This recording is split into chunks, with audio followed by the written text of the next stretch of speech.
The salt air is the first thing that greets us. It's heavy, thick with the scent of brine and decaying tropical leaves, a sharp contrast to the dry dust of the city we left behind. We stand at the edge of the property, where the rusted iron gates have long since surrendered to the weight of climbing vines.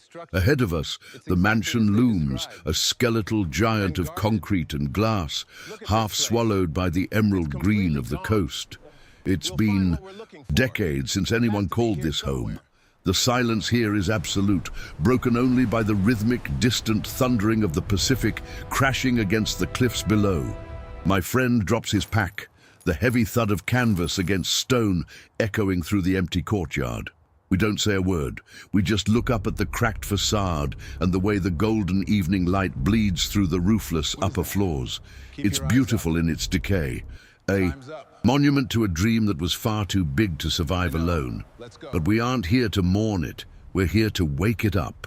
I walk toward the main entrance, my boots crunching on shards of glass and dried seed pods. The floor is a mosaic of debris, but beneath the grime, I can feel the strength of the foundation. This house was built to last centuries. It just needed someone to clear the path. I run my hand along a concrete pillar, the surface cold and rough, pitted by years of salt spray. We start at dawn. The first day is always the loudest, though not in the way you'd expect. It's the sound of liberation. We work in a shared rhythm, a choreography of labor we've perfected over years of building side by side. I take the heavy steel pry bar to the rotting plywood that boards up the western wing. The wood groans, a long, drawn-out protest of splintering fibers. Before it gives way, sunlight floods the room for the first time in 30 years, illuminating a million dancing dust motes that swirl in the sudden draft. My partner is outside, his machete rhythmic and sharp. Swish, thud, swish, thud, as he clears the strangler figs that have wrapped their woody fingers around the terrace railings. By noon, our hands are stained green and black, the sticky sap of the jungle clinging to our skin like a second layer of clothes. The clearing is a slow, meditative process. We don't use heavy machinery here. The terrain is too steep, the soul of the project too delicate for the roar of engines. Instead, we use our weight and our patience. We haul out the debris piece by piece, old rusted pipes that clang like bells when they hit the pile, smashed tiles that grate against each other with a dry, ceramic hiss. I spend hours sweeping the main hall. The broom strokes are long and deliberate, a steady shh against the stone that slowly reveals a floor of dark, polished basalt.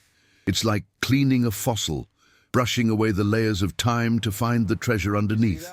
The deeper we go, the more the house begins to breathe again. The air moves more freely now, carrying the cool mist from the ocean up through the open rafters. We set up our camp in what used to be the library, the only room with a ceiling still intact. As the sun dips below the horizon, painting the sky in bruised purples and deep oranges, we sit on the floor and listen to the house. It's no longer a ruin, it's a site. The second week is about the bones. The concrete is strong, but the iron rebar inside has rusted in places, expanding and cracking the surface. I spend my mornings with a small hammer and chisel tapping at the pillars to find the hollow spots. Tink, tink, thud. The sound changes when the concrete is blown out. I carve away the cancer of the rust, the steel brush singing a high-pitched, scratchy song as I clean the metal back to a dull shine. We mix our first batch of repair mortar by hand in a stone trough we found in the garden. The sound of the shovel folding the sand into the cement is wet and heavy, a satisfying, squelching slap. I work the mixture into the wounds of the house, smoothing it with a steel trowel until the transition is seamless. My partner is focused on the roof. He's hauling up long beams of reclaimed teak we sourced from an old shipwrecked hull down the coast. The wood is silvered and hard as bone. He notches the ends with a handsaw, the blade biting deep with a rhythmic metallic rasp that echoes across the cliffside. Every joint is a perfect fit, and a testament to the hours of measurement and the steady hand of a craftsman who respects the material. Water is our greatest challenge and our greatest reward. The old mansion had a footprint for a massive pool, now nothing more than a concrete pit filled with brackish rainwater and fallen branches. We spent 3 days bailing it out. The buckets are heavy, the water sloshing over the sides and soaking our boots. But with every inch we lower the scale of the vision becomes clearer. Once it's dry, we scrape the walls. The sound of the flat scrapers against the old plaster is like a giant's breath. Long, dry, and coarse. We find cracks that need sealing, jagged lines that tell the story of the earth shifting beneath the weight of the stone. I spend an entire day on my knees, pressing waterproof resin into the gaps with a small spatula. It's tedious work, but there's a peace in it. The ocean is always there watching us, its white foam lacing the black rocks 100 feet below. I think about the pressure of that water, and how our little pool will eventually mirror its vastness. To make this a luxury retreat, we need warmth. The brutalism of the concrete needs the softness of wood and the glow of fire. We begin constructing the deck that will cantilever out over the cliff. This is the heart of the project. We anchor heavy timber sleepers into the stone, the drill bit screaming as it bites into the volcanic rock, sending up small puffs of grey smoke.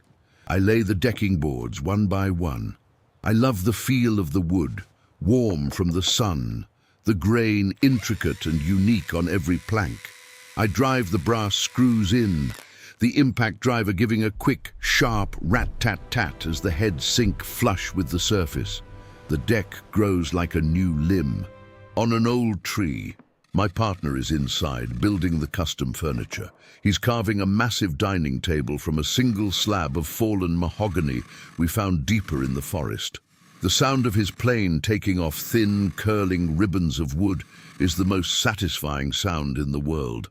A soft, whispering vrrip that leaves a surface as smooth as silk.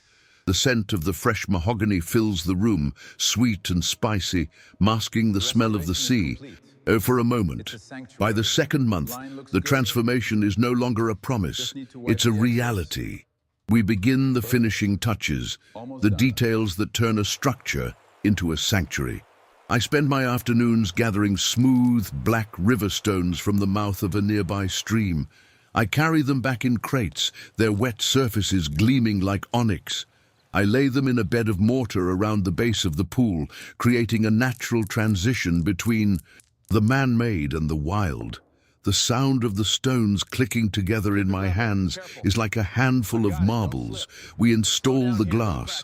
The panels are enormous and heavy, requiring both of us to move them with agonizing care.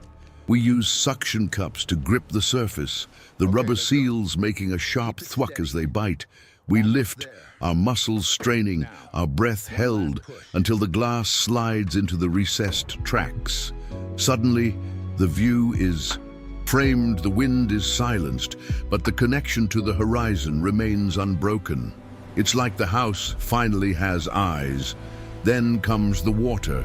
We've spent weeks perfecting the filtration system, a series of natural sand and charcoal beds tucked away in the old cellar. We turn the valve.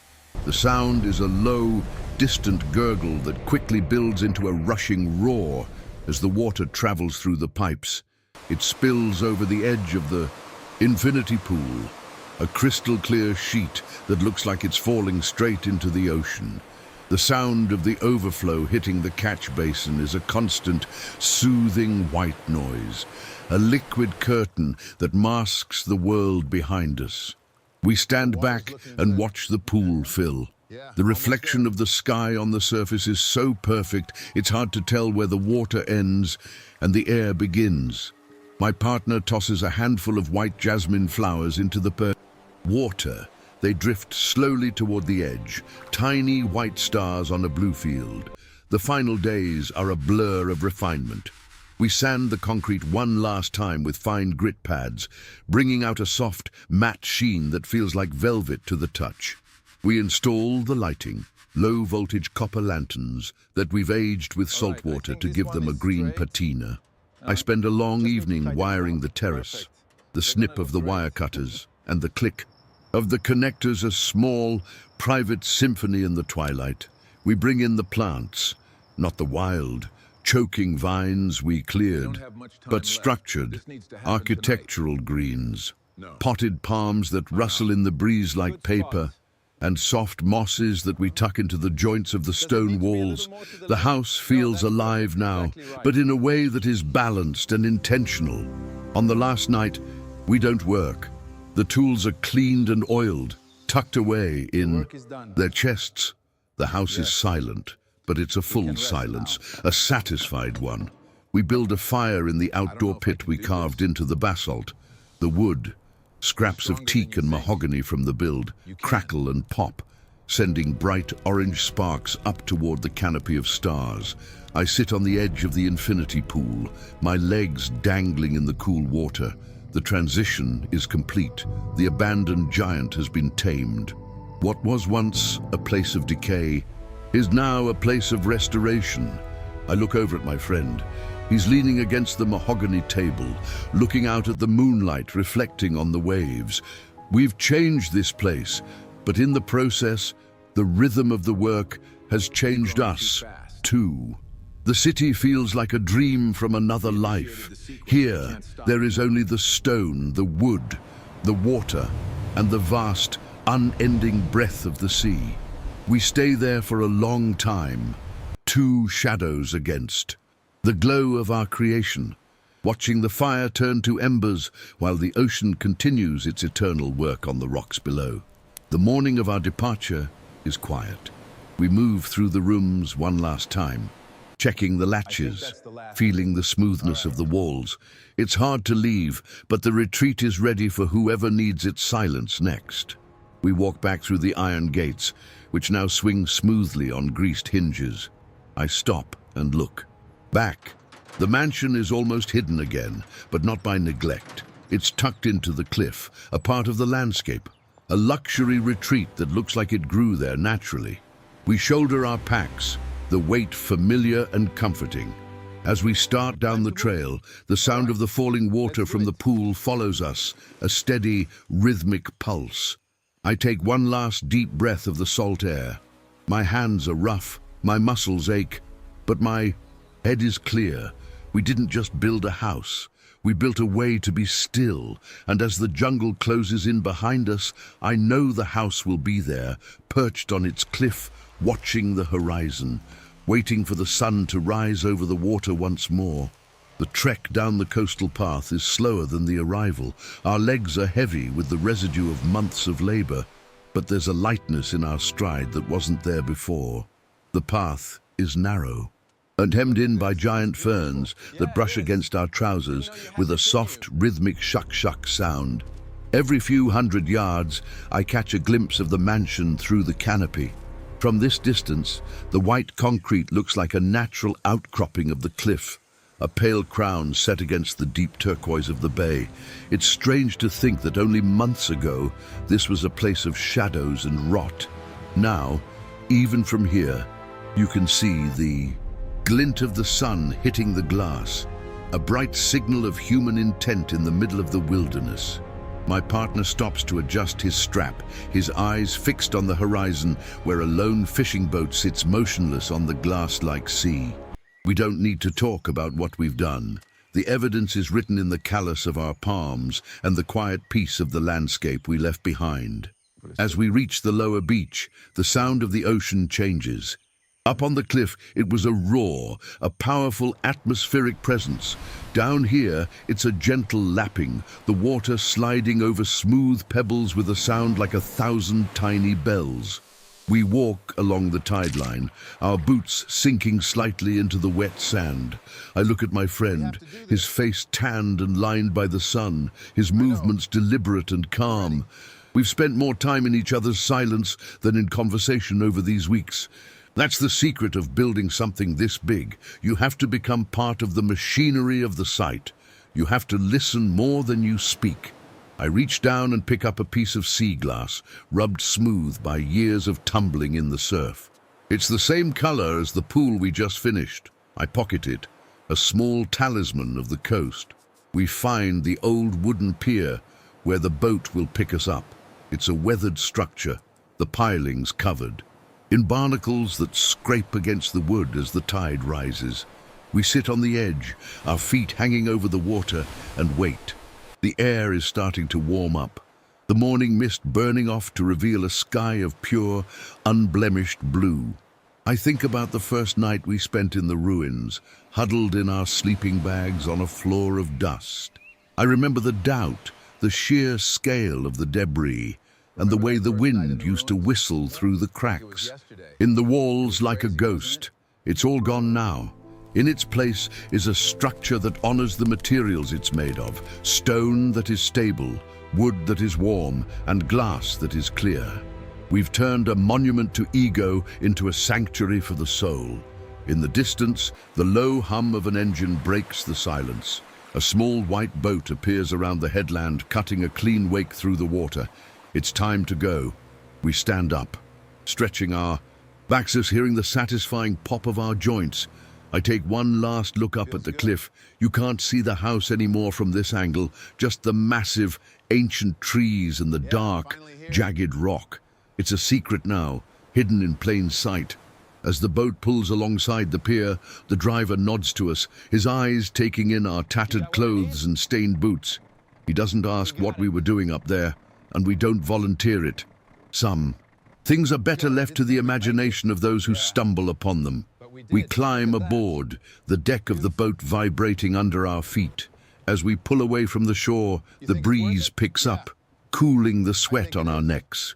The coastline begins to shrink, the giant mansion becoming a speck, then a memory, then nothing at all. But I can still feel the weight of the sledgehammer in my arms. I can still hear the scrape of the trowel and the whisper of the teak shavings. The work stays with you long after the site is closed. We sit in the back of the boat, watching the wake spread out behind us like a fan. There are other ruins out there, other forgotten places waiting to be found. But for now, the silence is enough. We've built our retreat, and in doing so, we've found a way to carry that retreat inside us, wherever the next path leads. The engine hums a steady, hypnotic tune, and as the salt spray hits my face, I finally close my eyes, the rhythm of the waves matching the heartbeat of a job well done.